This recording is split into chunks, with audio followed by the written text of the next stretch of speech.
بسم الله الرحمن الرحيم أستغفر الله ربي من كل ذنب وأتوب لا حول ولا قوة إلا بالله العلي العظيم صلى الله على سيدنا ومولانا محمد وآله وصحابه وبارك وسلم السلام عليكم ورحمة الله وبركاته الحمد لله نحمده ونستعينه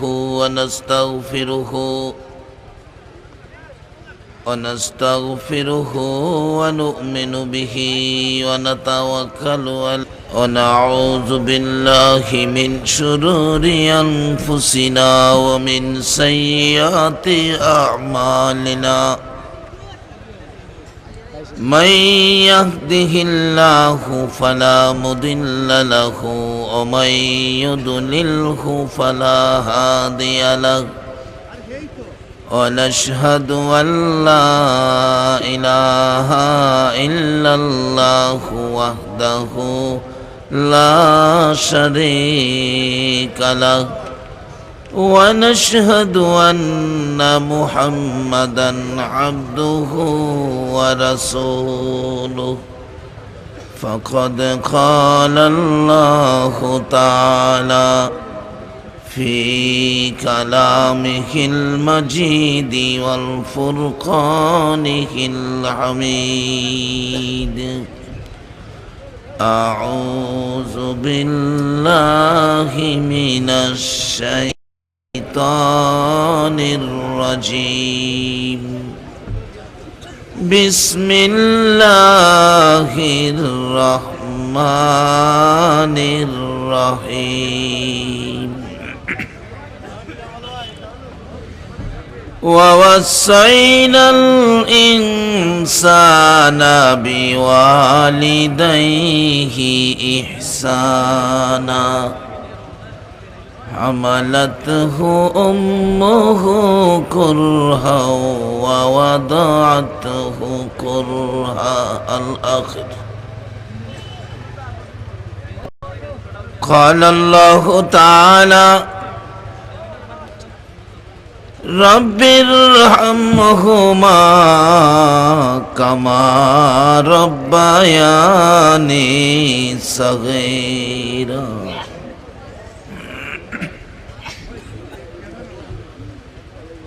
قال رسول الله صلى الله عليه وسلم بر الوالدين أفضل من الصلاة الصدقات الصوم والحج والعمرة والجهاد في سبيل الله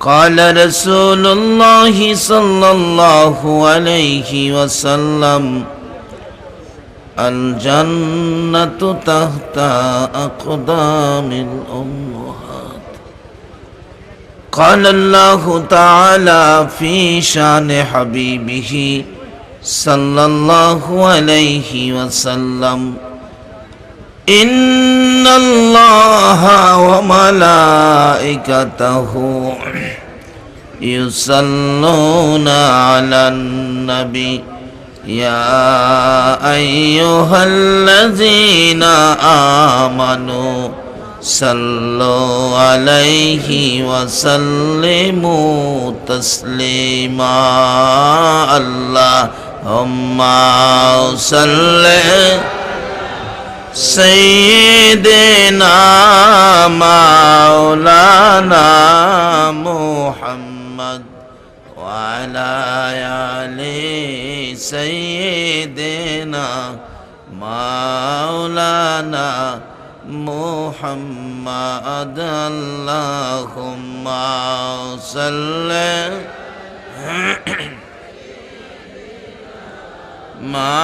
مولانا محمد وعلى آل سيدنا مولانا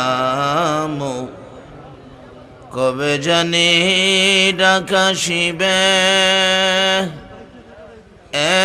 এই বাড়ি ঘর সারিতে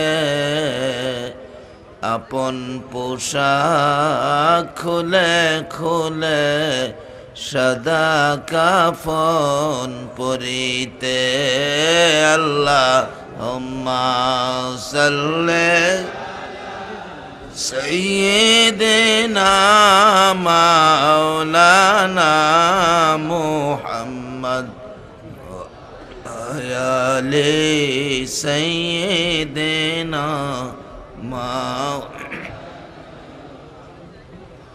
আল্লাহ আল্লাহ আল্লাহ লা ইলাহা ইল্লাল্লাহ আল্লাহ আল্লাহ আল্লাহ লা ইলাহা হাই নবী দেও গো দেখা তোমায় দেখে প্রাণ জোড়ায় তোমার দেখা পেলে নবী গো বই কি মুদের শেষ বেলায় আল্লাহ আল্লাহ লা ইলাহা ইল্লাল্লাহ আল্লাহ আল্লাহ আল্লাহ লা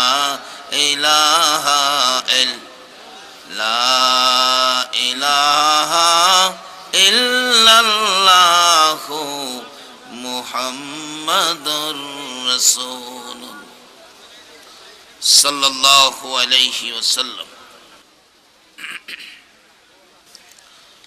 সম্মানিত আজকের এই লামা চন্দরপুর ইসলামী যুব সংঘের উদ্যোগে মাননীয় সভাপতি উপমহাদেশের প্রখ্যাত আলেমে দ্বীন, উপমহাদেশের সুনামধন্য ব্যক্তিত্ব যিনি ছিলেন আল্লামা সাহেব কেবলা ফুলতুলি রহমতুল্লাহ আলাইহি, ওনার সুযোগ্য সন্তান হযরত আল্লামা হুসামউদ্দিন চৌধুরী সাহেব কিবলা সাহেব জাদাই ফুলতুলি, আজকের মাহফিলের প্রধান অতিথি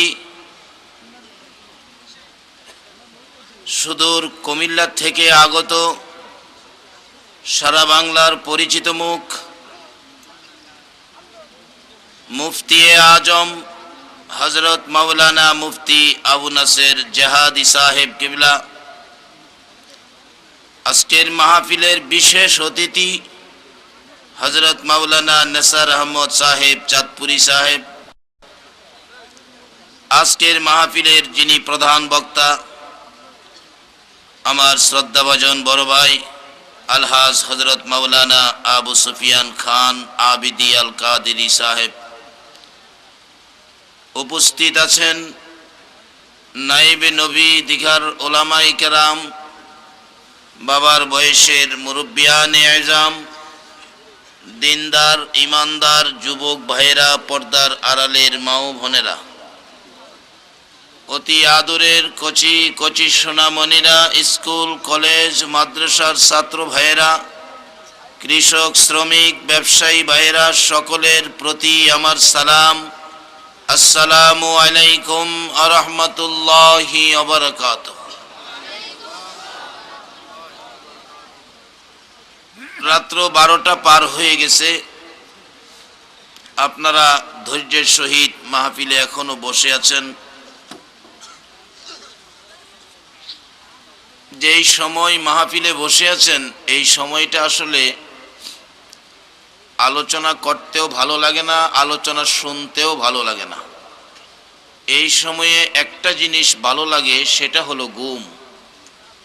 ঘুম ব্যতীত এই সময়ে কোনোটাই ভালো লাগে না। তবে আপনারা ধৈর্য ধরে বসে আছেন, আমিও আপনাদের দাওয়াতি মেহমান। আসলে এটা আমাদের গুরুত্বপূর্ণ সাবজেক্ট। তবে এই সাবজেক্টের দিকেই আমি আলোচনায় যাব যদি আল্লাহ তৌফিক দেন। তার আগে রাত্র 12টার পরে আপনারা যারা বসে আছেন আরামের বিছনা হারাম করে, বাড়িঘরের মায়া ছেড়ে এভাবে একটা প্যান্ডেলে বসে আছেন, আপনাদের নসিব ভালো, আপনাদের ভাগ্য ভালো। কারণ 3 কিসিমের চোখের জন্য জাহান্নামের আগুন হারাম করা হয়েছে। তার মধ্যে এক কিসিম হলো যার চোখ থেকে আল্লাহর আযাব গজবের ভয়ে 2 ফোঁটা পানি বাহির হয়েছে, ওই চোখের জন্য জাহান্নামের হারাম। দ্বিতীয় নাম্বার হলো যারা নবীর ভালোবাসায় জাগ্রত রয়েছেন, নবীর ভালোবাসায় যারা জাগ্রত, চোখে ঘুম দিল না, তাদের জন্য জাহান্নামের আগুন হারাম। 12টার পরেও যদি আপনারা কষ্ট করে বসে আছেন, একটা রোজগার তো আপনাদের হয়ে গেছে, জাহান্নামের আগুন আপনাদের জন্য হারাম হয়ে গেছে। শুধু জাহান্নামের আগুন হারাম না, 12টার পরে যারা নবীর ভালোবাসায় এই চোখে ঘুম দিলেন না, আপনাদের বাজেট কি? বাজেটটা বাস্তবে যদি বুঝতে চান তাহলে যেতে হবে হযরত আবু বকর সিদ্দিক রাদিয়াল্লাহু তাআলা আনহুর জীবনী। আমার নবী, যে নবীর ভালোবাসায় রাত্রে জাগরণ করলে জাহান্নামের আগুন হারাম হয়, আপনারা কি সে নবীর পক্ষে কিছু সময় দিতে কি রাজি আছেন? আপনারা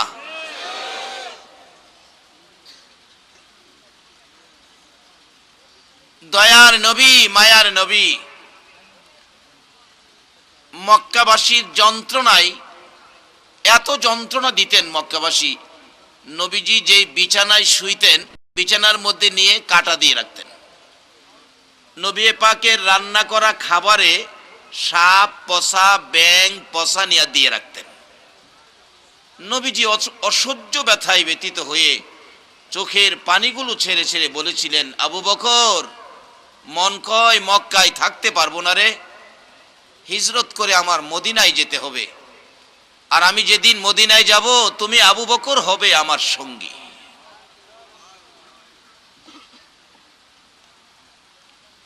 ওই দিন থেকে আবু বকর আমি নবীর সঙ্গী হব। ওই দিন থেকে আবু বকর এশারের নামাজ পড়ে ফজরের আজানের আগ পর্যন্ত দরজার মধ্যে কান লাগায়া দাঁড়ায় থাকতেন, কোন সময় রাসূল আমাকে ডাক দিবে আবু বকর বলে, এই ডাকের অপেক্ষায়। আজকে আপনারা কারা? সে নবীর ভালোবাসায় আবু বকর দাঁড়িয়ে ছিল আর আপনারা বসে আছেন। কি আপনাদের নসিব, কি আপনাদের ভাগ্য।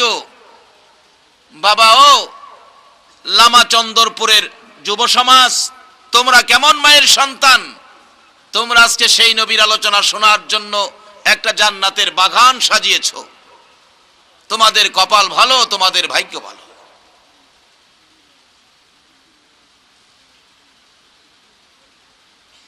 যাইতে যাইতে 6টা মাস পার হয়ে গেল।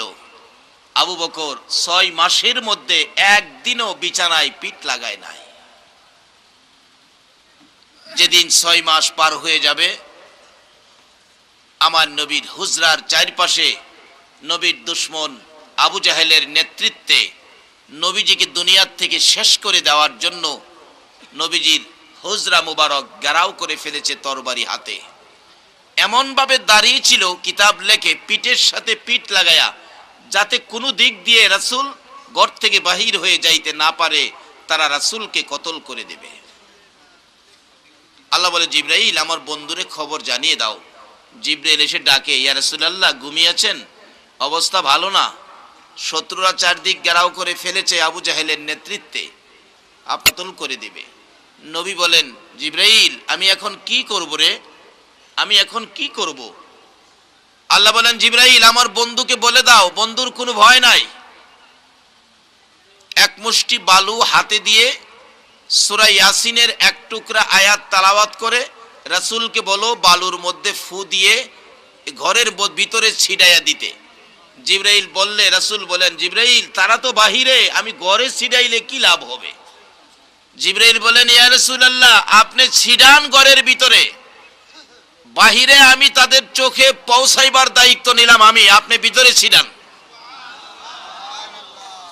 নবীজি নির্দেশ মতো এই কাজ করলে জিবরাইল আরবের বালুর কণা, পাথরের কণা, আমাদের দেশের বালুর মতো না, যারা গেছেন দেখছেন, প্রত্যেকের চোখে চোখে বালুর কণা পৌঁছাইছে। চোখে বালুর কণা পৌঁছলে এটা তো রহমত যায় নাই, বলুন কি গেছে? গজব। গজব। রহমত আর গজবের মধ্যে কি বেশ কম আছে না? রহমতের নবীর পক্ষে থাকবেন, আল্লাহর রহমত পাবেন। রহমতের নবীর পক্ষে থাকবেন না, গজব পাবেন। আপনারা কি রহমত নেবেন না গজব নেবেন? আসতে বললেন যে রহমত নেবেন না গজব নেবেন? তাহলে আসুন কোন রাস্তায় গেলে রহমত, সে রাস্তাটা খুঁজে বের করি, আল্লাহ যদি তৌফিক দেন। চোখে এইভাবে কসালতেছে, আর একজন একজনকে বলতেছে কি হলো কি হলো, আরেকটা কয় যা হলো ভালোই হলো, যার লেগে খারিছস ইনি তো যাইতেছে গা, ধাক্কা ধাক্কি লাগছে। এই মারতে শুরু করলো, একজন আরেকজনকে হেরাই হেরারে মারে।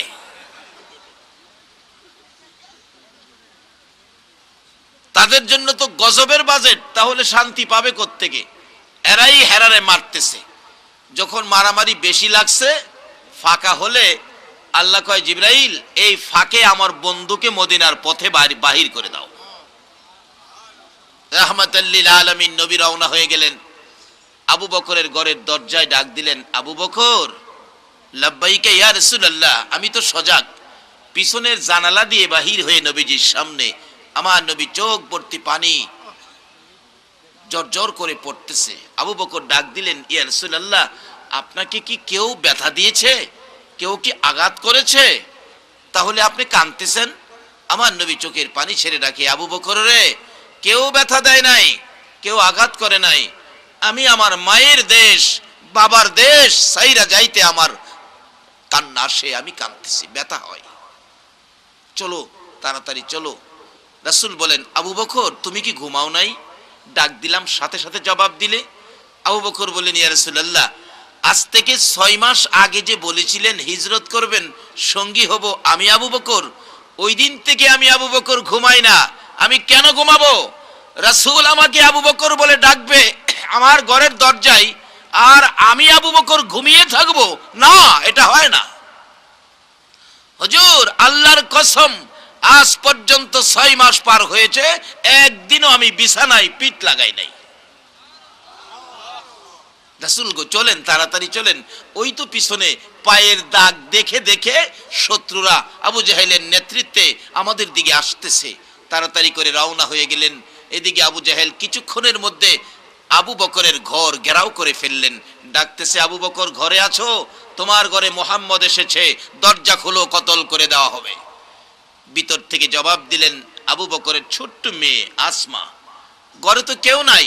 না না, দরজা খুলো, আছে তোমাদের ঘরে। দরজা খুলে দিলেন বাচ্চা মেয়েটা, কিন্তু কেউ তো করে নাই, আবু বকর তো ঘরে নাই, নবীজিও তো এই ঘরে ঢুকে নাই। বলো তোমার বাবা কোথায়, বলো আমার ভাতিজা কোথায়। বলতে পারি না, আমরা ঘুমিয়েছিলাম। বলো, বলতে পারি না। এক পর্যায়ে আবু জাহেল রাগ হয়ে এমন বাচ্চা ছোট্ট মেয়েটাকে এত জোরে মারলো, কানের পর্দা ফেটে রক্ত বাহির হইতেছে। বাচ্চা মেয়েটা বাবা ঘো বলে চিৎকার মেরে বেহুশ হয়ে জমিনে পড়ে গেছে। আবু বকরের কানে মেয়ের কান্নার আওয়াজ পৌঁছছে। আবু বকর বলেন, ইয়া রাসূলুল্লাহ তাড়াতাড়ি করে চলুন, ওই তো পিছনে শত্রুদের আওয়াজ শোনা যায়, আমার বাড়ি পর্যন্ত শত্রুরা পৌঁছে গেছে। রাসূল বলেন, এরে আবু বকর তুমি কেমনে জানো শত্রুরা তোমার বাড়ি পর্যন্ত পৌঁছেছে? হুজুর, আমার মেয়ে, ছোট্ট বাচ্চা মেয়েটাকে আবু জাহেল মারতেছে, আমার মেয়েটা মায়ের খাইয়া বাবা গো কইয়া কাঁদতেছে। আমার নবী ডাকতেছে, এরে আবু বকর, তোমার মেয়ে কি যদি আবু জাহেল মারতে থাকে, কান্নার আওয়াজ যদি তোমার কানে লাগে, আবু বকর রে বল, সন্তানের ভালোবাসায় যাবি না রাসূলের ভালোবাসায় মদিনায় যাবি? আবু বকর বলেন, ইয়া রাসূলুল্লাহ, আল্লাহর কসম করে বলি, আমার সকল সন্তান আদি যদি আবু জাহেল মেরে ফেলে, আমি সন্তানের ভালোবাসায় যাব না, আমি রাসূলের ভালোবাসায় সোনার মদিনায় যাব।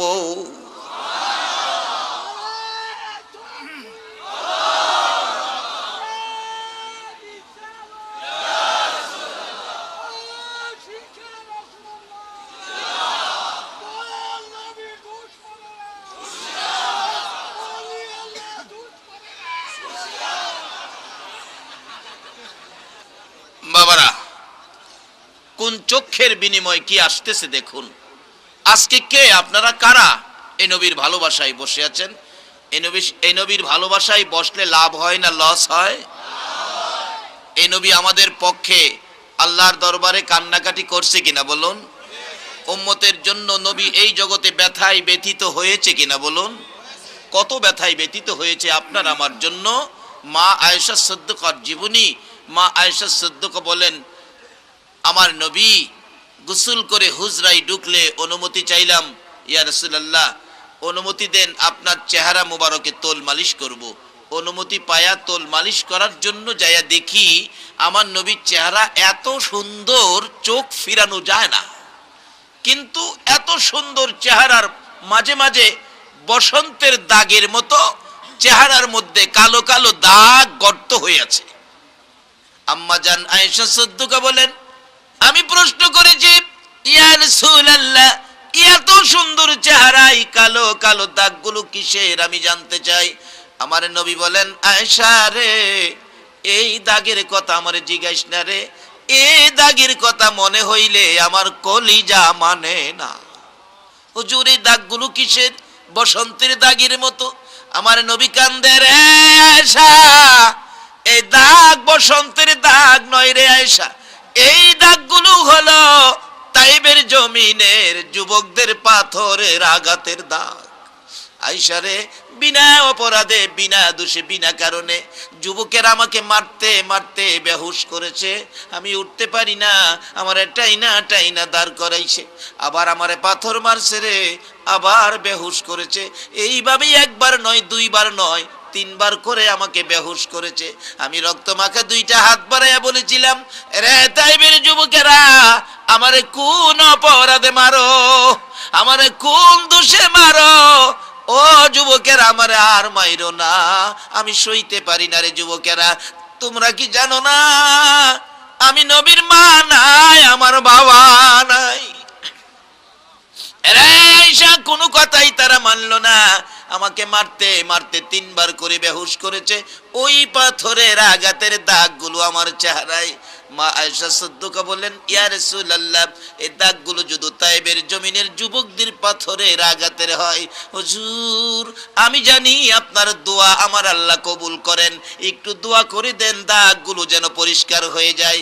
আমার নবী কান্দে, আয়েশা রে, এই কথাটা আর কোনোদিন বলবি না, এই দাগ আমি দোয়া করে পরিষ্কার করব না রে আয়েশা। আসরের জমিন যেদিন কায়েম হবে, আধা দুপুরে সূর্য নেমে আসবে, সূর্যের তাপে জমিন তামা হয়ে যাবে, মাথার মগজ ফেটে যাবে, মগজগুলো গলে গলে নাকে দিয়ে, মুখে দিয়ে, কানে দিয়ে বাহির হবে। ওই দিন আমার গুনাহগার উম্মতেরা গুনার বোঝা লইয়া বিপদে পড়ে নবী কই, নবী কই বলে চিৎকার মারবে। রে আয়েশা, ওই চিৎকার গুলো যখন আমার কানে লাগবে রে, আমি নবী সইতে পারবো না। ওই বিপদ মুহূর্তে আমি নবী এক একটা দাগের বিনিময় কোটি কোটি গুনাহগার উম্মতের নাজাতের দাবি করব। আমার আল্লাহ বলেন, বন্ধু গো, তাইবের জমিনের পাথরের আঘাতের দাগ উম্মতের নাজাতের জন্য রেখে দিলা, উম্মতের জন্য তোমার এত মায়া, আমি যে তোমারে কত ভালোবাসি গো বন্ধু। তোমার 63 বছর জিন্দিগিতে তোমার সুন্দর চেহারায় আমি আল্লাহ একটা মশা মাছি বসতে দেই নাই, একটা পোকা মাকড় কামড় দিতে দেই নাই। ওই চেহারার পাথরের আঘাতের দাগ উম্মতের জন্য রেখে দিলা। যাও বন্ধু, কথা দিলাম তোমার উম্মত যারা হবে, তোমাকে যারা ভালোবাসবে, তোমার পক্ষে যারা থাকবে, তোমার আদর্শের মালা যারা গলায় পড়বে, তোমার উম্মত হইলে আমি আল্লাহ কথা দিলাম তোমার উম্মতের মাফ করে দিব। বাবারে, যেই বয়সের যুবকেরা আমার নবীকে বিনা দোষে এইভাবে মারতো, আজকাল সেই বয়সের যুবক নবীর ভালোবাসায় রাত্র 12টার পরে বসে আছো। আমার মন বলে তোমাদের জন্য আমার নবী ফুলসিরাতের ঘাটে বসে থাকবে। বাবারা, আসুন সেই নবীর পক্ষে সময় দেই। কোরআন শরীফে আল্লাহ করেছে, হাদিস শরীফে রাসূল করেছে। কাজী আল্লাহকেও চিনতে হবে, রাসূলকেও চিনতে হবে। কোন আল্লাহ, কোন নবীর বিনিময় আমাদেরকে মা বাবার মাধ্যমে দুনিয়াতে দিয়েছে? বলুন, রাসূল যদি না হইতো এই দুনিয়ার সৃষ্টি কি হইতো? মক্কার মদিনায় ঝগড়া লাগছে। মক্কা কই, মদিনারে তোর তো দাম নাই, আমি মক্কা কত দামি দেখছস? মক্কা মদিনারে কয়, আমি কত দামি দেখছস? মদিনা জিগাই, এত দাম তোর কি দিয়া? তুই টের পাস না আমার মধ্যে জমজম তোর মদিনাই নাই, সাফা মারোয়া মদিনাই নাই, মিনা মুজদালিফা আরাফা এমনকি খানায়ে কাবা আমার মক্কার জমিনে, তোর মদিনাই তো নাই। মদিনা কো, মক্কা জমজম লইয়া সাফা মারোয়া মিনা মুজদালিফা আরাফা খানায়ে কাবা লইয়া বাহাদুরি করিস না। আমি মদিনার দিকে তাকিয়ে দেখ, এমন এক নবী আমার বুকে ঘুমাইছে, যেই নবীর সৃষ্টি না হইলে তোর খানায়ে কাবাটাও হইতো না। সেই নবীর কেমন নবী আমাদের চিনতে হবে, যার উসিলায় আল্লাহ পাক সব সৃষ্টি করেছেন। তাই বলছিলাম, এই নবীর ভালোবাসায় যেই চোখ জাগ্রত থাকবে, জাহান্নামের আগুন হারাম হবে। আর এই নবীর পক্ষে যারা জাগ্রত, তার বাজেট কি, সেটার পরেই আমি আমার বাকি আলোচনায় যাচ্ছি। আবু বকর সিদ্দিক রাদিয়াল্লাহু তাআলা এইভাবে 6 মাস পর্যন্ত নবীর ভালোবাসায় চোখে ঘুম দেন নাই। তার বিনিময় কি আসছিল? আবু বকর রাসূলের সঙ্গী হয়ে চলে গেলেন। তার বিনিময় কি? মদিনার ঘটনা। আম্মাজান আয়েশা সিদ্দিকা বলেন, রাত্র এরকম আকাশে চাঁদনি, ফটফট মাঠ, কি সুন্দর, মনে হয় যেন আলো জ্বালিয়ে রাখছে, চন্দ্রভর্তি আকাশ। নবীজির সাথে আম্মাজান সিদ্দিকা হাঁটা ঘোরাফেরা করতেছেন। এক পর্যায়ে আয়েশা সিদ্দিকা প্রশ্ন করলেন, ইয়া রাসূলুল্লাহ, আকাশে এত তারা দেখা যায়, এত তারা আকাশে, এই তারা পরিমাণ নেকি কি কোনো মানুষের আছে? আচ্ছা, আকাশে কত তারা পৃথিবীর বিজ্ঞান কি গণনা করতে পারছে? ভবিষ্যতে পারবে? কিন্তু প্রশ্ন তো রাসূলের সাথে করলো। আচ্ছা, রাসূল কি আকাশের তারার খবর কি দিতে পারবে মনে করেন আপনারা? আসতে গেলেন যে দুনিয়ার কেউ না পারলেও রাসূল দিতে। প্রশ্ন করলেন, আকাশের তারা পরিমাণ নেকি কোনো মানুষের আছে কিনা? আচ্ছা, নেকি কার জীবনে কত আছে এটাও তো আমরা জানি না, কিন্তু রাসূলকে প্রশ্ন করা হলো তারা কত, এই পরিমাণ নেকি কার আছে? নবীজি সঙ্গে সঙ্গে বলে ফেললেন, আয়েশা, আকাশের তারা পরিমাণ নেকি আছে হযরত ওমর ফারুক রাদিয়াল্লাহু তাআলা। আয়েশা, ওমরের নেকি হলো আকাশের তারা পরিমাণ। আম্মাজান আয়েশা সিদ্দিকা বলেন, ইয়া রাসূলুল্লাহ, ওমরের এত নেকি, আমি না ভাবছিলাম যে, কি ভাবছিলা? না হুজুর, আমি ভাবছিলাম যে, কি বলো না? আচ্ছা বলুন, কি ভাবতেছে? আমার নবীর কি জানতে বাকি আছে? ইয়া রাসূলুল্লাহ, আমি ভাবছিলাম যে আমার বাবা আবু বকরের নেকি নি এই পরিমাণ হয়। আমার নবী বলেন, রে আয়েশা শুনো, আকাশের তারা পরিমাণ নেকি হযরত ওমরের, তোমার বাবা আবু বকরের নেকি কত হবে রে যাই না রাখো। হুজুর বলেন, আমি শুনবো। রে আয়েশা শুনো, আকাশের তারা পরিমাণ নেকি হযরত ওমরের। এইভাবে যদি সমস্ত পৃথিবীর উম্মতের নেকি আকাশের তারা পরিমাণ হয়, তোমার বাবা আবু বকরের এক রাত্রের নেকি যদি আরেক পাল্লায় তুলে দেওয়া হয়, তোমার বাবা এক রাত্রের নেকির সাথে সমস্ত পৃথিবীর উম্মতের নেকি ওজনে কুলাবে না। আম্মা জানাইশা সিদ্দিকা বলেন, ইয়া রাসূলুল্লাহ, এই রাত্রগুলো কোনটা আমি জানতে চাই। আমার নবী দুইটা চোখের পানি গাল বেয়ে বেয়ে ছেড়ে দিলেন। আয়েশা রে, যেদিন আমি মায়ের দেশ বাবার দেশ রে, মায়ের দেশ বাবার দেশ ছেড়ে যেদিন মক্কা থেকে হিজরত করে মদিনায় যাব, তোর বাবাকে বলেছিলাম সঙ্গী হবে আবু বকর। ওই দিন থেকে আবু বকর 6 মাস পর্যন্ত আমার অপেক্ষায় আরামের বিছনায় পিঠ লাগায় না, ঘুমায় না, সারা রাত দাঁড়ায় দাঁড়ায় আমি নবীর ভালোবাসায় অপেক্ষা করেছিল। ওই নবীর ভালোবাসার জাগ্রত রাত্রগুলোর বিনিময় আমার আল্লাহ এই পরিমাণ নেকি তোমার বাবাকে দান করে দিয়েছে। যেই নবীর পক্ষে থাকার কারণে আবু বকর সিদ্দিককে এই পরিমাণ নেকি দিয়েছে। আমি জানতে চাই, আজকে যারা আপনারা নবীর ভালোবাসায় এই মাহফিলে বসে আছেন, আল্লাহ কি আমাদের ভাগ্যে এই নেকি দিতে পারে না? পারে পারে? সকলে বলুন আমিন। আল্লাহ আমাদেরকে এই ভাগী করুন, আবারও বলুন আমিন। বাবারা আসুন আমি আলোচনায় ঢুকে যাই। মহব্বত একটু দুরূদ শরীফ পড়ুন। আল্লাহুম্মা সাল্লি মুহাম্মাদ, আল্লাহুম্মা সাল্লি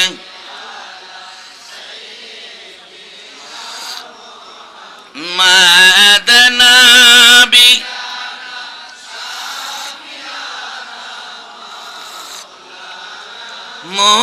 মুহাম্মাদ নাবি মাওলানা দিবানিশি মনে রে আমার আর দিও না যন্ত্রণা, দিবানিশি মনে রে আমার আর দিও না যন্ত্রণা।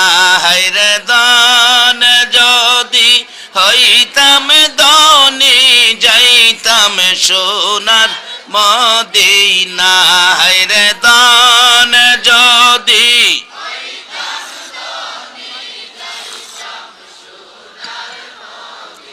না, আল্লাহুম্মা সাল্লি আলা সাইয়্যিদিনা মুহাম্মাদ, আল্লাহুম্মা সাল্লি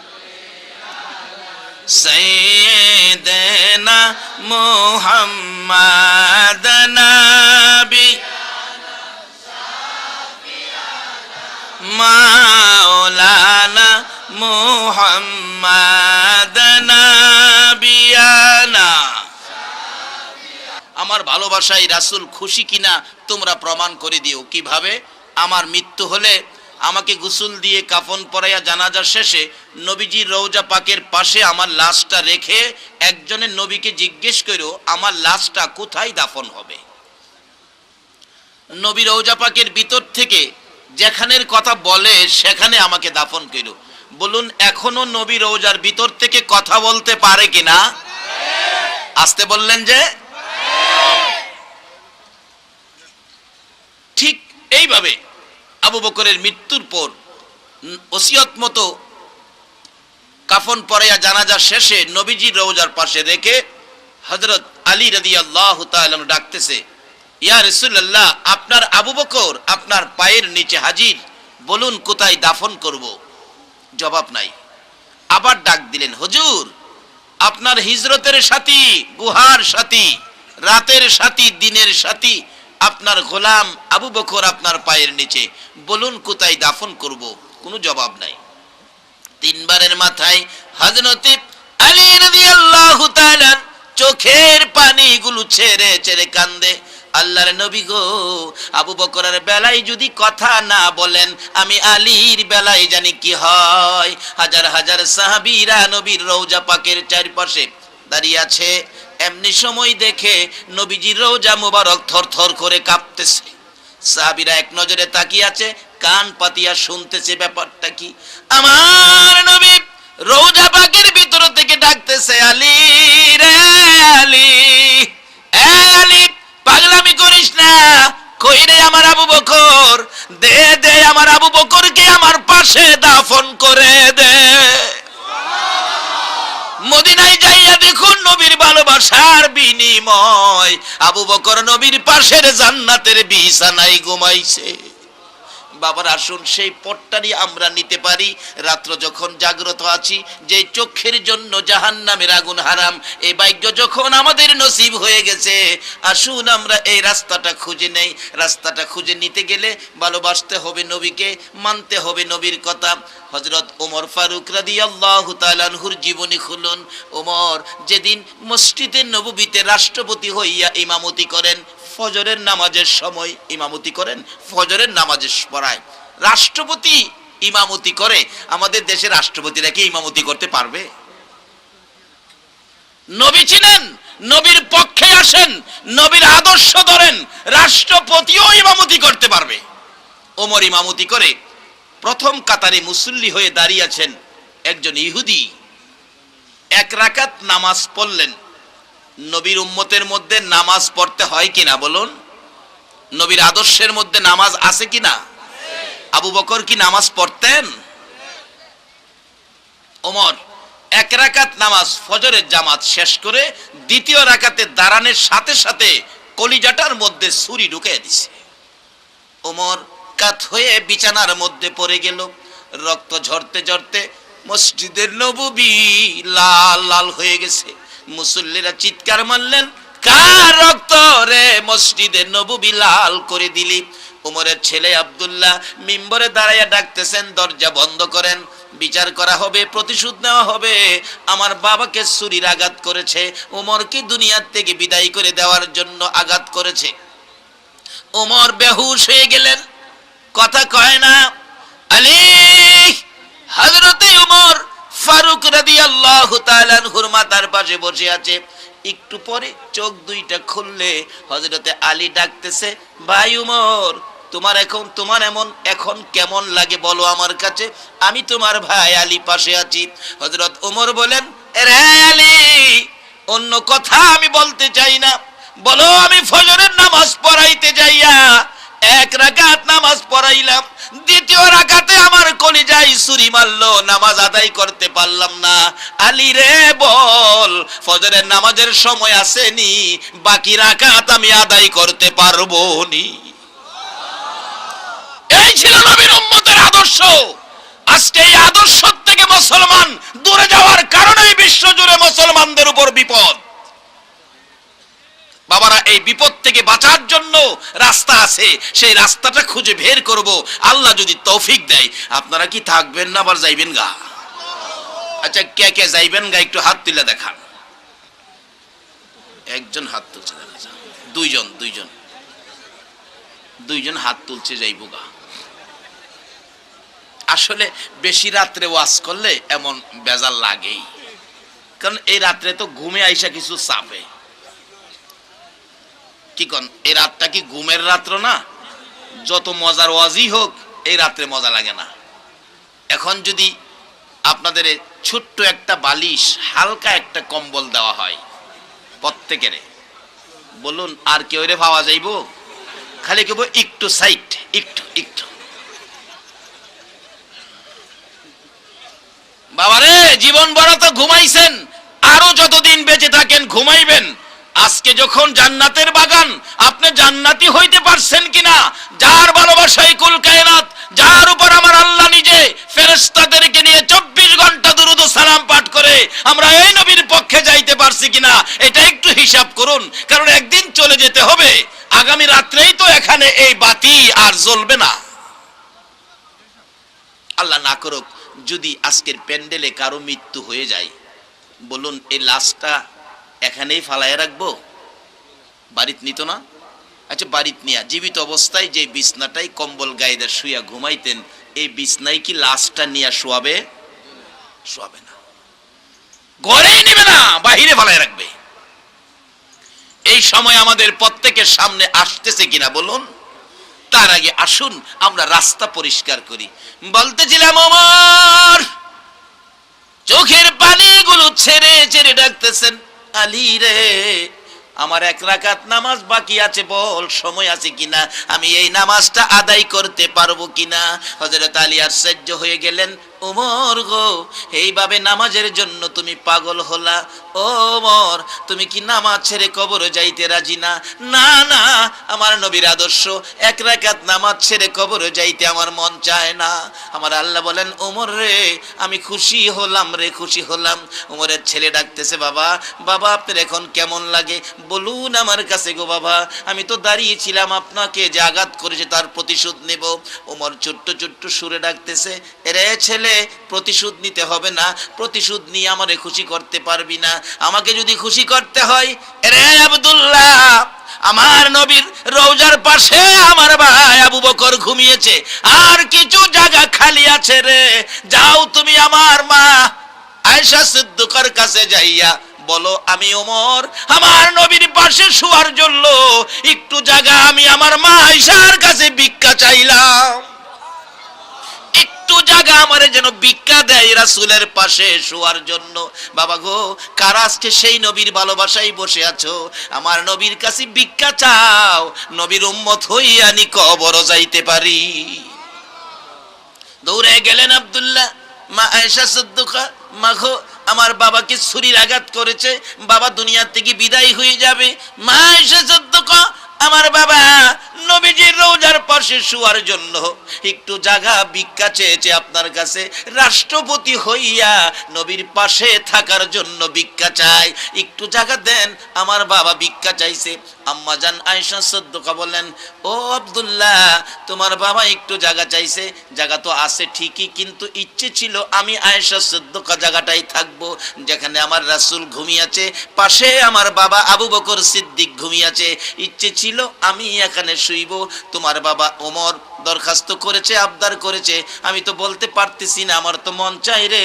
ওমর যখন ভিক্ষা চাইছে রাসূলের পাশে জায়গাটা দেওয়ার জন্য, তুমি একটু পরে আসো। চলে গেলেন আব্দুল্লাহ। মা আয়েশা সিদ্দিকা নবীজির রওজার পাশে যাইয়া ডাকতেছে, ইয়া রাসূলুল্লাহ, ওমর এই জায়গাটার মধ্যে শোয়ার জন্য আমার কাছে ভিক্ষা চাইছে, নবী গো, ইচ্ছে ছিল আমি আপনার পাশে শুইব, আপনি বলে দেন আমি শুইব না আপনার ওমর শুইব। আমার নবী রওজার ভিতর থেকে ডাকে, রে আয়েশা, অনুমতি দে রে, আমার ওমর আমার পাশে থাকবো। মদিনায় যাইয়া দেখেন, একদিকে আবু বকর আর একদিকে ওমর আমার নবীর পাশের জান্নাত বিছানায় শুয়েছে। আমি জানতে চাই, ওমর আবু বকর যেই কালিমা পড়েছে আমরা ঠিক সেই কালিমা পড়েছি, ওমর আবু বকর যেই নবীর উম্মত আমরা ঠিক সেই নবীর উম্মত। তারা যদি এত বরকতের বাগী হতে পারে, আমরা কেন হতে পারবো না? আসুন রাস্তাটা খুঁজে বের করি, কোন রাস্তায় গেলে আমরা, কারণ উম্মত যারা আমরা আখিরি নবীর, আল্লাহ তো ইজ্জত দিয়েছে আখিরি নবীর উম্মতের, যারা আপনারা আখিরি নবীর উম্মত। আল্লাহু আকবার বলুন। কোরআন শরীফে ঘোষণা দিয়েছে, কুনতুম খায়রা উম্মাতিন উখরিজাত লিন-নাস। তাই আমরা শ্রেষ্ঠ জাতি, আমাদের ইজ্জত সম্মান সব দিকে শ্রেষ্ঠ। আল্লাহ নিজেই বলেছেন, বন্ধু, তোমার একজন উম্মত পৃথিবীতে থাকতে এই পৃথিবীটা ধ্বংস হবে না, তোমার একজন উম্মত হাসরের ময়দানে থাকতে আমি আল্লাহর বেহেশতের দরজাগুলি বন্ধ হবে না। যে নবীর উম্মত একজন হাসরে থাকতে বেহেশতের দরজা বন্ধ করে না, এ নবীর উম্মত হইতে গেলে যা কিছু দরকার আমরা কি সেগুলি মানতে রাজি আছি?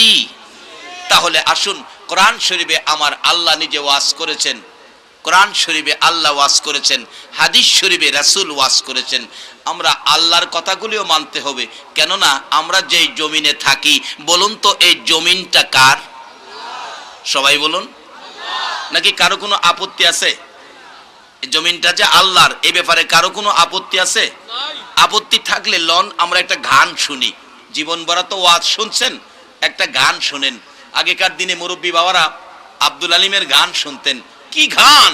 গানের মধ্যে নসিহত ছিল, উপদেশ ছিল। কি গান গাইতো আব্দুল আলিম? পরের জায়গা পর জমিন ঘর বানায়া আমি রই, আমি তো সেই ঘরের মালিক নয়। একটা গানের মধ্যে কি সুন্দর নসিহত! আর এখন কোন যুগে বললাম, বাচ্চা বাচ্চা পোলাপান গান গায়, তোমায় দেখলে মনে হয় 1000 বছর তোমার সাথে ছিল পরিচয়। নাউজুবিল্লাহ কোন, আবার কোন নাউজুবিল্লাহ। 7 বছরের ফুলা গান গায়, 1000 বছর বলে হের কোন বাপের লগে পরিচয়।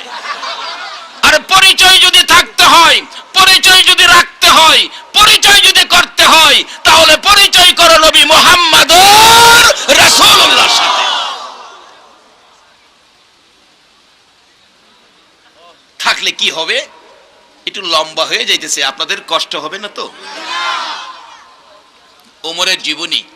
ওমর যখন রাষ্ট্রপতি, ওমরের ছেলে আব্দুল্লাহ আর ইমাম হুসাইন রাদিয়াল্লাহু তাআলা দুইজন এক পর্যায়ে খেলার মাঠে, হুসাইন তো কোনো এক পর্যায়ে ওমরের ছেলে, রাষ্ট্রপতির ছেলেরে গালি দিয়া বইছে, গোলামের বাচ্চা গোলাম।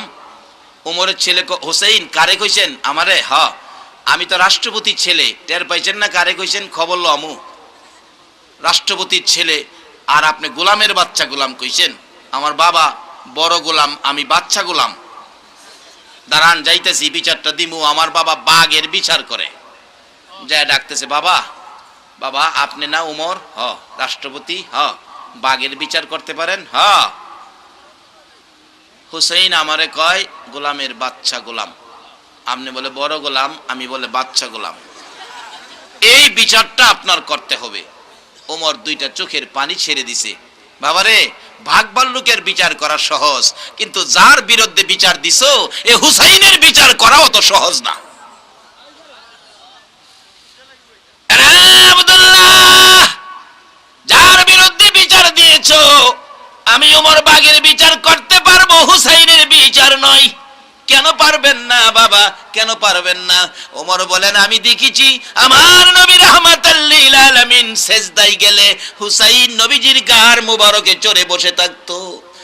নামাজের তাসবিহ আমার নবী সুবহান রাব্বিয়াল আলা 5 বার 7 বার 9 বার 11 বার 41 বার। হুসাইন যখন গাড় থেকে নামে না, আমার নবী ভাবতেছিলেন, আল্লাহ নিয়ে আবার প্রশ্ন করে বসে, বন্ধু গো নাতি পাইয়া আমি আল্লাহর কথা বুঝি ভুলে গেছো।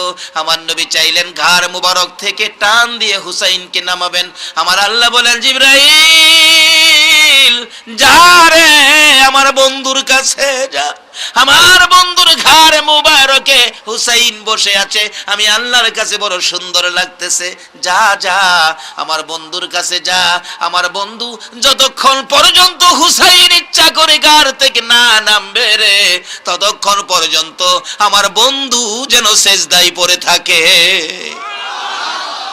আরে আব্দুল্লাহ, আমি দেখেছি আমার নবী হুসাইনকে কত ভালোবাসতেন। এ হুসাইনের গায়ে আমি আঘাত করে বিচার করতে পারবো না। প্যারাপিরি কান্নাকাটি এই সেই খুব করতেছে। অবশেষে ওমর বলেন, যাও বিচার হবে জুমার দিন, শুক্রবারে মসজিদের মধ্যে বিচার হবে। মসজিদে বিচার করার জন্য দিন তারিখ ফাইনাল করলেন। হাজার হাজার মানুষ জড়ো হয়ে গেছে। ওমর এত নিদয়া, ওমরের এত নিষ্ঠুরতা, হুসাইনকে বিচার করবে। মিম্বরে দাঁড়াইছে, হুসাইন আসছেন মসজিদের ভিতরে, হযরত আলীর পাশে বসে আছে। হুসাইন বাচ্চা ছেলে তো, জি আছি। আপনি কি আমার ছেলেরে গোলামের বাচ্চা গোলাম কইছেন? হুসাইন কয়, জি কইছি। ওহানের দিনের ছেলে হইলে তো কি কইতো যে না কই নাই। আসলে আমরাও তো ভাগ্যবান হলাম শেষ নবী পায়া। কি গেল? আল্লাহু আকবার বলুন। এই শেষ নবীর উম্মত শেষে আইলে কি উম্মতের ভাব আর কম না বেশি? আল্লাহই তো কইছে কোরআন শরীফে, কুনতুম খায়রা উম্মাতিন উখরিজাত লিন-নাস। আল্লাহু আকবার বলুন। কি যে পাওয়ার দেখবেন, কি যে পাওয়ার। জুনায়েদ বাগদাদী রহমাতুল্লাহ আলাইহির জীবনী। আবার আমি আসতেছি এখানে। জুনায়েদ বাগদাদী নবীর ভালোবাসায়, আওলাদে রাসূলকে ভালোবাসা দিয়ে উনি আল্লাহর ওলি হয়েছেন, তাজুল আউলিয়া হয়েছেন। কিন্তু তার একজন বন্ধু ছিলেন, ছোটকালের বন্ধু, খ্রিস্টান। এই খ্রিস্টান বন্ধুটা সবসময় জুনাইদের কাছে আসতেন। একদিন বন্ধু বলতেছে, জুনাইদ কালকে তো আমি আসতে পারবো না। কেন? কালকে আমাদের 1800 খ্রিস্টানের পীর পাদ্রী আসবে, পাদ্রীর নসিহত শুনতে হবে, আমি আসতে পারবো না। জুনাইদ কইতেছে, আচ্ছা তোমাদের খ্রিস্টান পাদ্রী তাওরাত জাবুর ইনজিল কিতাবের আলেম কি নসিহত করে, আমি একটু শুনবো, আমারে নিবা? পাদ্রী কয়, চলেন চলেন যাই, চলেন। তো এইভাবে নিচে বইছে 1800 খ্রিস্টান, পাদ্রী আসনে বইছে। সকল খ্রিস্টান বলতেছে, হুজুর নসিহত করেন, নসিহত করেন, করেন। আল্লাহ কয় আমার আখিরি নবীর উম্মত যার ইজ্জত আমি বাড়াইছি সেই নবীর উম্মতের নিচে রাইখা তুই উপরে বইয়া মাতবুরি করতি, অসম্ভব। কথা বলার শক্তি তরে বন্ধ করে দিলাম, কথা কইতে পারে না, খালি ডুব গিলে। খ্রিস্টানরা কয় হুজুর ইটা করতেছেন কি লিগা, কথা কন। কই কথা কমু, কথা আইলে নে কইতাম। কথা না হওয়ার কারণ কি, এতদিন আই আজকে আইয়ে না। তোমাদের মধ্যে কি কোনো আখিরি নবীর উম্মত আছে এখানে? আখিরি নবীর উম্মত আছে এখানে? এক খ্রিস্টান মাঝখানে তরবারি নিয়ে দাঁড়ায় গেছে। যদি কোনো আখিরি নবীর উম্মত এখানে থাইকা থাকে, আমি এই তরবারিটা দিয়ে টুকরা টুকরা করে দেব। হ্যাঁ বলে টুকরা টুকরা করে দিব। জুনাইদের সাথে যে বন্ধু, বন্ধুর তো কলিজা কাঁপতেছে, হাইরে দোস্তেরে আনছিলাম, বন্ধুরে আনছিলাম, এখন তো বন্ধুর উপরে বিপদ। জুনাইদ কয় কিরে, হ্যাঁ কয় কিরে, আমার একটু স্বার্থ হেরা একটু দেহি আমি। সুবহানাল্লাহ কইতেন না? আল্লাহু আকবার বলুন। এই নবীর উম্মতের এই ইজ্জত সম্মান বাড়াইছে কে? তাইলে এই নবীর আদর্শে যাইলে আমরা লাভ হবে না লস হবে? জুনাইদ কই হ্যাঁ, আবার কইতাছে পাদ্রী সাহেব নসিহত করেন, তরবারি হাতে টুকরা করে দেব। জুনাইদ কই হ্যাঁ রে, আর সারণ যায় না। 1800 খ্রিস্টানের মাঝখানে জুনাইদের হাতে কিছু নাই, দাঁড়াইছে। ইরাকের বাদশার পালিত পালোয়ান ছিল তো, বেটাও তো এই বেটা হই দাঁড়ায় সেইটা কয় আঙ্গুল ইশারা করে, কি কইছস, কি কইছস ক। আঙ্গুলের অবস্থা দেখে, চোখ দেখে এর কাপড় খুইলা যাইতাছে গা, তরবারিটা হাত থেকে পড়ে গেছে, মাথা নিচু করে বসে গেছে। সঙ্গের হেরা কই তুই না বলে টুকরা কইরা লাইবি, আমাদের তুই নিজেই বয়ে গেছস, কথা কইস না, আমার কাপড় নষ্ট হয়ে গেছে গা। কি বেটা জুনাইদ, হাই হাই পালোয়ান, ইরাকের বাদশার পালিত পালোয়ান, নবীর ভালোবাসায় আওলাদে রাসূলকে ভালোবাসা দিয়ে তাজুল আউলিয়া হয়ে গেছে। নবী তাকে মাথার তাজ পরাইয়া দিয়েছিলেন। এই কি কইছস ক, আমি জুনাইদ আখিরি নবীর উম্মত, আন্তর তরবারি কি করবি, আয় আমার কাছে আয়। যারা নবীকে চিনছে তারা আল্লাহ ছাড়া আর কাউকে ভয় করে না। জুনাইদকে তোর থামাইতেই পারে না। 1800 খ্রিস্টান, কথা কইবার সাহস নাই। যেই বেটা রাগ হইছে 1800 তো টিপ্পা মাইরা লাইব যে বাপ দেখা যা। পাদ্রী ডাকতেছে, জুনাইদ থামেন থামেন, এই শোনো, আজকের নসিহত তোমাদের সাথে না, জুনাইদের সাথে হবে। জুনাইদ জি আপনার সাথে নসিহত। কি নসিহত বলেন? এই পাদ্রী কি কি কন। পাদ্রী দেহে ফাইজুমা গরম, যেভাবে চোখ লাল করতেছে আমার নিয়ে আবার ধইরাবো। 1800 খ্রিস্টানের সাথে একজন আখিরি নবীর উম্মত লড়ার ক্ষমতা সাহস আছে কিনা বলুন? এই সাহস কখন থাকবে? যখন আপনার পক্ষে থাকবে লা ইলাহা ইল্লাল্লাহ মুহাম্মাদুর রাসূলুল্লাহ, তখন আপনার এই সাহস হবে, এর আগে না। ওখানে বিদুর্মীরা আমরারে মারেও, তার কারণ হলো আমরা সুদ খাই, আমরা ঘুষ খাই, নামাজ পড়ি না, মা বাবারে বাদ দেই না, মানুষের সাথে ভালো ব্যবহার করি না, মনে যা চা তাই করি, নবীর আদর্শকে আমরা ঘরে রাখি না। জুনাইদ কইতেছে কি বলেন, কি নসিহত? আচ্ছা জুনাইদ, দুইটা প্রশ্ন করব আপনাকে, জবাব দিবেন, করেন। কি প্রশ্ন? আচ্ছা, আল্লাহর বেহেশতের মধ্যে নাকি একটা ফলের গাছ সমস্ত বেহেশতিদেরকে ফল দিবে, এক গাছে এত বড় বেহেশতের ফল কিভাবে দিবে, এটা আমার বুঝে আসে না। জুনাইদ কই শুনলাম, আর কি কন? এই গাছের ফল নাকি সকালে খাবে যে মজা, বিকালে খাবে ডবল মজা। এটা কেমনে? একটা জিনিস তো একবার কয়েকবার খাইলে মজা থাকে না, এটার মজা নাকি কমবে না, খালি বাড়বে। এই প্রশ্ন বলে হ্যাঁ। শোনেন পাদ্রী, শোনেন, আপনি কি এই প্রশ্নের জবাব জানেন না? কয় জানলে আপনারে জিগাইছি। তাইলে আমি জানামু, আপনি জানবেন, আমি শিক্ষা দিমু, আপনি শিখবেন। হ্যাঁ, তাহলে আপনি হবেন ছাত্র, আমি জুনাইদ হব শিক্ষক। শিক্ষক নিচে দাঁড়ায়া থাকবে, ছাত্র উপরে চেয়ারে বসে থাকবে, এই শিক্ষা আখিরি নবীর উম্মতের আদর্শের মধ্যে নাই। বলুন, পৃথিবীতে আখিরি নবীর উম্মতের আদর্শের মতো আদর্শ আর কি কারো কাছে আছে? আজকে কেন আমাদের মধ্যে খাসরামি ঢুকলো?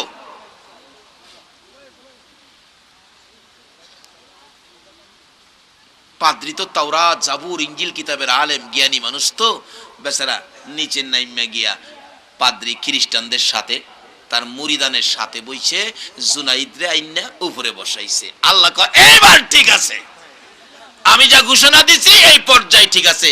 আখিরি নবীর উম্মতের মর্যাদা আমি দিয়েছি, মর্যাদার আসনে আবার তোমারে বসায় দিছি।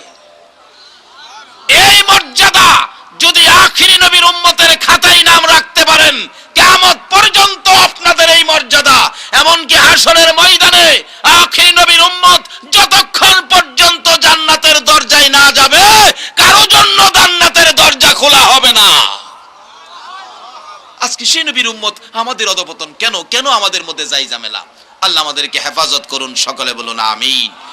এবার জুনাইদ বলেন, এই ছাত্র শোনো, তোমার প্রশ্ন কি ছিল? একটা জান্নাতের গাছে সারা জান্নাতে ফল দিবে কিভাবে? জুনাইদ যুক্তি দিতেছেন, শোনো, আকাশে সূর্য কয়টা? পাদ্রী কয় একটা। একটা দিয়ে কি সারা পৃথিবীর কাজ চলে? পাদ্রী কয় জি চলে। আপনারা কি কন, একটা সূর্য চলবো না আরো লাগবো এক দুইটা? দেখেন, লাগলে আজকে আমরা দোয়া করুন না, আর এক দুইটা সূর্য দিক লাগবো। লাগলইলে পুষ মাঘ মাস কি কন, ওখানে যে মাস সামনে আইতেছে একটাই তো বাপ ডাহুন লাগে। একটা সূর্য দিয়ে আমার আল্লাহ সমস্ত পৃথিবীর কাজ চালাইতেছে কিনা বলুন? পাদ্রী কয় জি স্যার, জি স্যার। তাইলে এক সূর্য দিয়ে যদি আল্লাহ দুনিয়া চালাইতে পারে, বেহেশতের মধ্যে এক গাছ দিয়ে সবাইরে চালাইতে পারবে না? পাদ্রী কয় যুক্তিসঙ্গত কথা, কথা তো রাইট। তাইলে মজাটা, ফলের মজা বলে খাইলে বাড়বে কমবে না, এটার কারণ? জুনাইদ বলেন, পাদ্রী, নবী আমাদের জন্য নামাজ দিয়ে গেছেন, উত্তম ইবাদত নামাজ। কি উত্তম ইবাদত? নামাজ। আমরা নামাজ শুরু করে প্রত্যেক রাকাতে আমরা কোন সূরাটা পড়ি বলুন তো? সূরা ফাতিহা, যেটা হলো আলহামদুলিল্লাহ। জবাব দিবেন আপনি জুনাইদকে নিচে নামায় দিবেন। আল্লাহ কয় না, আখিরি নবীর উম্মতের ইজ্জত দিছি আমি, এটা কেউ নিতে পারবে না। পরামর্শ দিছেন। পাদ্রী কয়, জুনাইদ আমাকে একটা প্রশ্ন করেন, আমি জবাব দিয়ে আপনাকে নিচে নামায় দিব। জুনাইদ কয় তাই নাকি? হ্যাঁ। তাহলে প্রশ্নটা হলো, দুইটা প্রশ্ন আপনি জান্নাত থেকে করছেন, তাহলে বোঝা গেল জান্নাতের সাথে আপনার পরিচয়টা বেশি। বলুন তো দেখি, জুনাইদ ডাকতেছে, পাদ্রী সাহেব বলুন তো দেখি, জান্নাতের দরজা, জানালার চৌকাটে, গেটের মধ্যে সমস্ত জান্নাতটা সাজানো হয়েছে নিশান দিয়ে, এগুলি কার নামের নিশান দিয়ে জান্নাত সাজানো হয়েছে? একটু একটু বলুন তো দেখি। পাদ্রী খালি চোখ গোড়ায়, আচ্ছা হ্যাঁ কই দেখবো কন্ত? যা দেখে প্যান্ডেলের বাত্তি গুলি, এর বাইরে তোর দেখে না। জুনাইদ জিগায়, কি ব্যাপার? খ্রিস্টানরা কয়েলান না। পাদ্রী কয়েলাম তোর বাপের ঘরের কথা, আমি কয়েলাইতাম? আমি দেখলে এনে কইতাম। জুনাইদ দেখি না তো। দেখবেন, দেখলে ভালো হইতো।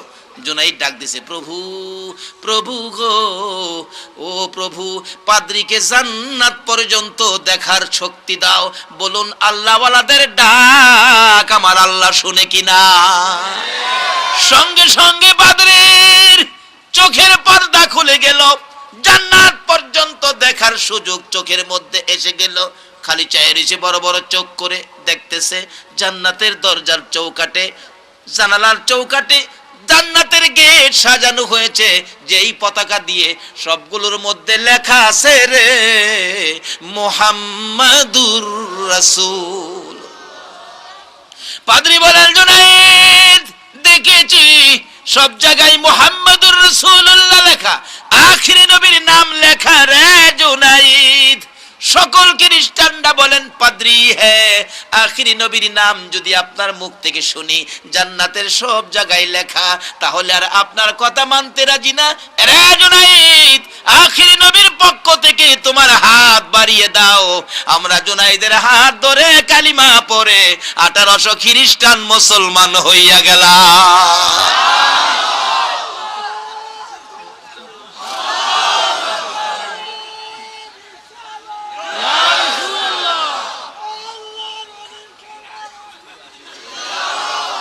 বাবারা ভাইয়েরা, এরকম একজন ওলি যদি আপনাদের কারো পক্ষে থাকে, বলুন একজন ওলি যদি আপনাদের কারো পক্ষে থাকে তাহলে লাভ হবে না লস হবে? এই সিলেটবাসী, আপনাদের জীবন ধন্য। একদিন আপনাদের পাশে হাশরের ময়দানে দাঁড়িয়ে যাবে বাবা শাহজালাল ইয়ামিনী রহমাতুল্লাহ আলাইহি, আরেকদিকে দাঁড়াবে শাহপরান, আরেকদিকে দাঁড়াবে আল্লামা সাহেব কেবেলা ফুলতুলি রহমাতুল্লাহ আলাইহি। আজকে অলিগণের পক্ষে থাকুন।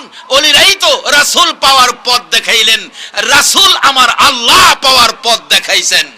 আরে দয়ালো নবী প্রেমের ছবি আর আসবে না জগতে, আমার দয়ালো নবী প্রেমের ছবি আর আসবে না।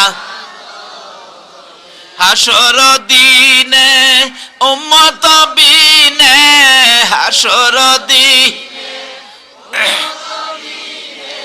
যাবে না নবীজি বেহেশতে, দয়ালো নবী প্রেমের ছবি আর আসবে না জগতে, আমার দয়ালো নবী প্রেমের ছবি আর আসবে না। 63 সাল জিন্দিগি কাছে বলে উম্মতি, 63 সাল জিন্দিগি কাছে বলে উম্মতি, এখনো কান্দে শুয়ে মদিনাতে নবী, এখনো কান্দে শুয়ে মদিনাতে, দয়ালো নবী প্রেমের ছবি আর আসবে না জগতে, আমার দয়ালো নবী প্রেমের ছবি আর আসবে